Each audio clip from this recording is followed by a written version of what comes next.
ओम नमो भगवते वासुदेवाय। ओम नमो भगवते वासुदेवाय।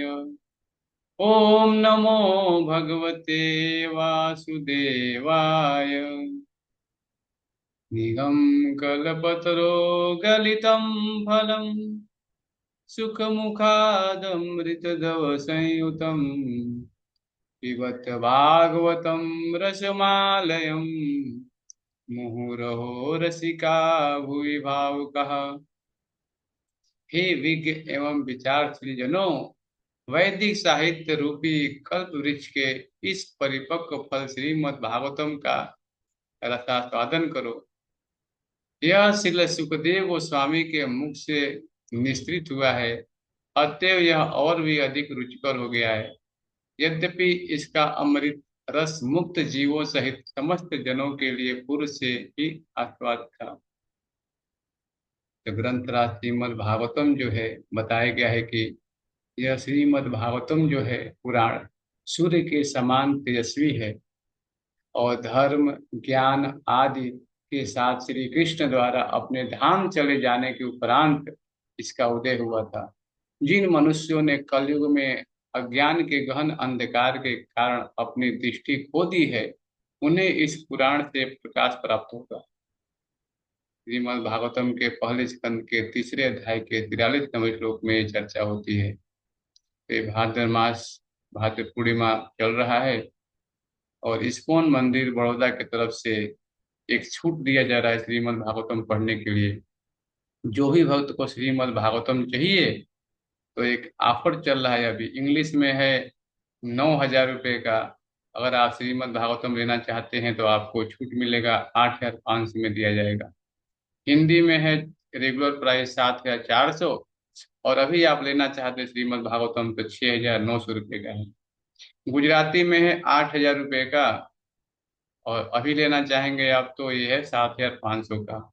और मराठी में है 6,900 रुपये की, और अभी लेना चाहें तो ये 6,100 रुपये का। देखिए, श्रीमद् भागवतम हमें पढ़ना चाहिए। क्यों? क्योंकि बताया गया है शास्त्रों में, निगम कल्पतरो गलितम फलम। श्रीमद् भागवतम जो है वैदिक वांग्मय रूपी कल्प वृक्ष का पका हुआ फल है। एक वैदिक विश्वकोश है। ये बताया गया है कि ऐसा आनंदमय साहित्य जो आपके सभी दुखों का अंत कर देगा। 12 स्कंद है इसमें, और 12 स्कंद है। ये भगवान का पूरा यहाँ पे सृष्टि के बारे में बताया गया कि भगवान का पहला बताया गया है चरण कमल है, पहला, और दूसरे स्कंद है भगवान के चरण कमल। पहला स्कंद में बताया गया सृजन के बारे में, दूसरे स्कंद में बताया गया है ब्रह्मांडी अभिव्यक्ति, तीसरा और चौथा स्कंद है भगवान का जंघा, तीसरे स्कंद में बताया गया यथास्थिति के बारे में, और चौथे में बताया गया है कि चौथे स्तर का निर्माण के बारे में बताया गया है। छठा स्कंध है भगवान की वक्षस्थल, जिसमें बताया गया है शास्त्रों पूजित मानव जाति के कर्तव्य के बारे में चर्चा होती है।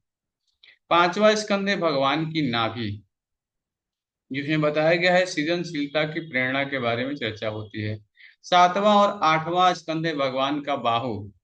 सातवें स्कंध में बताया गया है भगवत सशस्त्रकार का विज्ञान के बारे में, और आठवां स्कंध में बताया गया है वैदिक प्रलय के बारे में।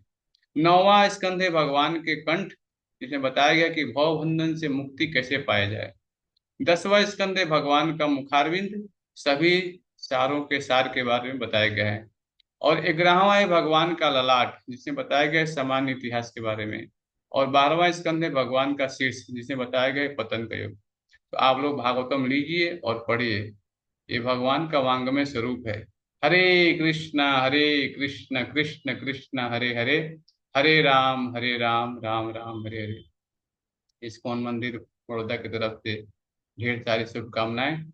आप लोग श्रीमद् भागवतम लीजिए और पढ़िए। हरे कृष्ण।